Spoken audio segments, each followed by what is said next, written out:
तेल केवल ऊर्जा का स्रोत नहीं बल्कि आधुनिक वैश्विक राजनीति का सबसे प्रभावशाली हथियार है, और यही बात तब पूरी दुनिया ने महसूस की जब रूस ने भारत को ऐतिहासिक स्तर पर भारी डिस्काउंट के साथ कच्चा तेल देना शुरू किया और भारत ने इस अवसर को बिना शोर मचाए पूरी रणनीतिक समझदारी के साथ अपनाया।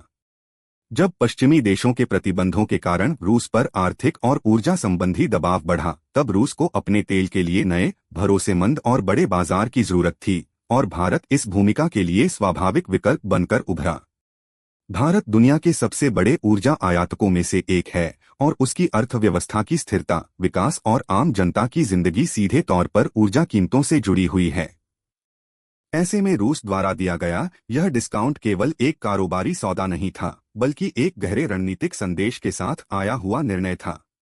भारत ने यह स्पष्ट कर दिया कि वह अंतर्राष्ट्रीय नियमों के भीतर रहते हुए अपने राष्ट्रीय हितों को प्राथमिकता देगा, न कि किसी एक देश या गुट के राजनीतिक दबाव में आकर फैसले करेगा। यही वह बिंदु था जहां भारत की स्ट्रैटेजिक ऑटोनॉमी केवल एक नीति शब्द नहीं, बल्कि जमीन पर लागू होती हुई वास्तविकता बन गई।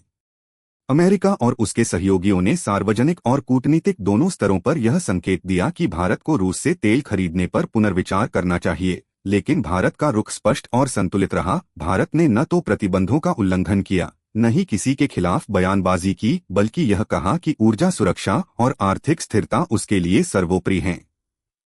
इस फैसले से भारत को कई स्तरों पर लाभ मिला। सस्ते तेल के कारण महंगाई पर नियंत्रण बना रहा, करंट अकाउंट घाटा संभला, सरकारी सब्सिडी का बोझ कम हुआ और उद्योगों को अपेक्षाकृत सस्ती ऊर्जा उपलब्ध हुई, जिसका सीधा फायदा आम नागरिक तक पहुंचा।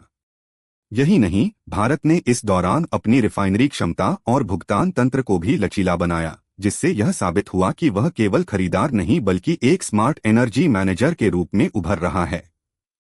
इस पूरे घटनाक्रम में सबसे अहम बात यह रही कि भारत ने अमेरिका के साथ अपने रिश्तों को तोड़ा नहीं, बल्कि उन्हें एक नए, परिपक्व स्तर पर ले गया, जहां संवाद और सहयोग जारी रहा, लेकिन निर्णय भारत की शर्तों पर हुए। अमेरिका के लिए यह एक आईना था कि बदलती दुनिया में भारत अब वह देश नहीं रहा जो केवल दबाव में आकर नीति बदल दे। भारत अब विकल्पों के साथ खड़ा है, रूस से ऊर्जा, यूरोप के साथ व्यापार, खाड़ी देशों के साथ निवेश और ग्लोबल साउथ के साथ नेतृत्व।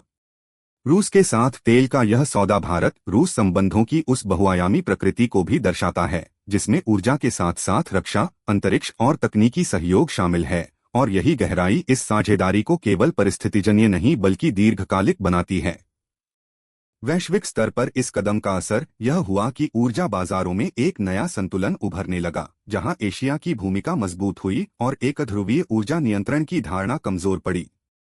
भारत ने यह दिखा दिया कि बहुध्रुवीय दुनिया में देश वही सफल होंगे जो शोर शराबे और नैतिक उपदेशों से दूर रहकर ठोस आर्थिक और रणनीतिक फैसले लेते हैं।